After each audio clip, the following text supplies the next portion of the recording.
তো বন্ধুসকল আপোনালোকক মই আগৰ ভিডিঅ'টিত অৰ্থাৎ ইয়াৰ আগৰ ভিডিঅ'টিত মই আপোনালোকক জনাইছিলো যে দৰ্পণ পৰ্টেলত এইচএছ ফাৰ্ষ্ট ইয়াৰ অনলাইন এডমিশনৰ কাৰণে আপোনালোকে কেনেকৈ ৰেজিষ্ট্ৰেচন কৰিব আৰু আজি এই ভিডিঅ'টিত মই আপোনালোকক ৰেজিষ্ট্ৰেচনৰ পাছৰ প্ৰক্ৰিয়াটো জনাবলৈ গৈ আছো কাৰণ এই ভিডিঅ'টিত আপোনালোকে ৰেজিষ্ট্ৰেচন কৰাৰ পাছত ইনষ্টিটিউচনসমূহ কেনেকৈ সিলেক্ট কৰিব আৰু সেই ইনষ্টিটিউচনত কিমান ইনটেক আছে কেনেকৈ আপোনালোকে সাবজেক্টসমূহ চুজ কৰিব কিমানখন ইনষ্টিটিউচন আপোনালোকে চুজ কৰিব পাৰিব সম্পূৰ্ণ কথা মই আপোনালোকক এই ভিডিঅ'টিত স্টেপ বাই স্টেপ জনাবলৈ গৈ আছো তো বন্ধুসকল তেতিয়ালে ভিডিঅ'টি হ'বলৈ গৈ আছে বহুত ইনফৰ্মেটিভ ভিডিঅ'টি হেহলৈকে চাব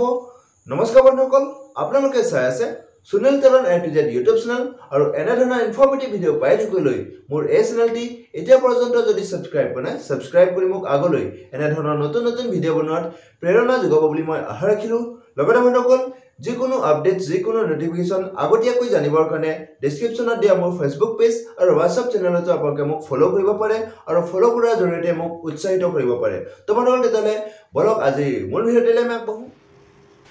তো বন্ধুসকল সাবমিট কৰাৰ পাছতে এনে ধৰণৰ ইন্টাৰফেস এটা আহিব আৰু ইয়াত আপোনালোকে মাজৰটো এতিয়া প্ৰথমটো হৈছে ড্যাশবোৰ্ড আৰু সেকেন্ডটো হৈছে কলেজ তো কলেজটো সিলেক্ট কৰিব কলেজটো ক্লিক কৰাৰ লগে লগে অসমৰ যিমানখিনি ইনষ্টিটিউচন ইয়াত ৰেজিষ্টাৰ কৰিছে তেওঁলোকৰ ইনষ্টিটিউচনৰ নাম আৰু তেওঁলোকৰ ডিটেইলছখিনি আহি যাব তো এনে ধৰণে কলেজবিলাকৰ নাম আহি যাব কলেজবিলাকৰ নাম আহি যোৱাৰ লগে লগে আপোনাৰ পছন্দৰ শিক্ষানুষ্ঠানটো আপুনি সিলেক্ট কৰক অৰ্থাৎ সাৰ্চ কৰি ল'ব পাৰিব তাৰ আগতে আপোনালোকে এটা কাম কৰি ল'ব এই ইয়াত 3 ডটত গৈ আপোনালোকে যেটো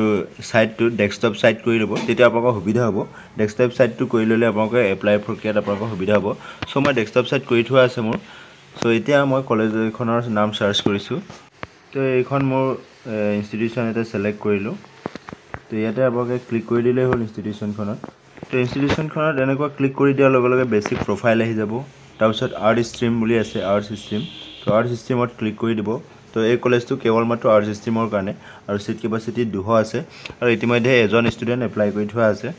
তো ইয়াত এই সাইডত এপ্লাই ইন আৰ্ট ষ্ট্ৰীম ইয়াত দিয়া আছে তো মই ইয়াত ক্লিক কৰিলো আৰু ইয়াত এনে ধৰণে ক্লিক কৰি দিয়াৰ লগে লগে সাবজেক্ট চুজ কৰি ল'বলৈ কৈছে তো সাবজেক্ট ইংলিশ তাৰপিছত ইংলিশ চুজ কৰা আছে তাৰপিছত এমআইল আসামিজ তাৰপিছত মই এডুকেশ্যন সিলেক্ট কৰিলো জিওগ্ৰাফি লম জিওগ্ৰাফি পলিটিক্যাল সায়েন্স সিলেক্ট কৰিলো আৰু ৰিটেইল ট্ৰেড আগবঢ়াইছে মই ৰিটেইল ট্ৰেড চুজ কৰিলো তাৰপিছতে মই এপ্লাই ফৰ এডমিশন এপ্লাই কৰি দিলো তো are you sure to submit admission application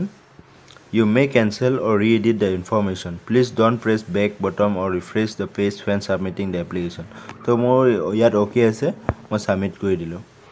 তো ইয়াত মই এপ্লাই কৰি দিয়াৰ লগে লগে you have applied successfully আৰু এপ্লিকেশন নং দিয়া আছে ইমান আৰু ইয়াত মেৰিট লিষ্ট পাবলিশ কৰা নাই মেৰিট লিষ্ট পাবলিশ কৰিব আৰু আপুনি ড্যাশবোৰ্ডটো আপুনি চেক কৰি থাকিব পাৰিব আৰু লগতে ইয়াত ডাউনলোড ৰিসিপ্ট দিয়া আছে ৰিসিপ্টটো ডাউনলোড কৰি ল'ব পাৰে তো এটো মই ডাউনলোড ৰিসিপ্টত ক্লিক কৰিলো ডাউনলোড ৰিসিপ্ট ডাউনলোড কৰিলো তো মোৰ এপ্লাই হৈ গৈছে আৰু আপোনালোকৰ যদি কিবা অসুবিধা হয় মোক কমেন্ট সেকশনত কমেন্ট কৰিব আৰু আপোনালোকৰ অসুবিধাখিনি দূৰ কৰিবলৈ মই চেষ্টা কৰি যাম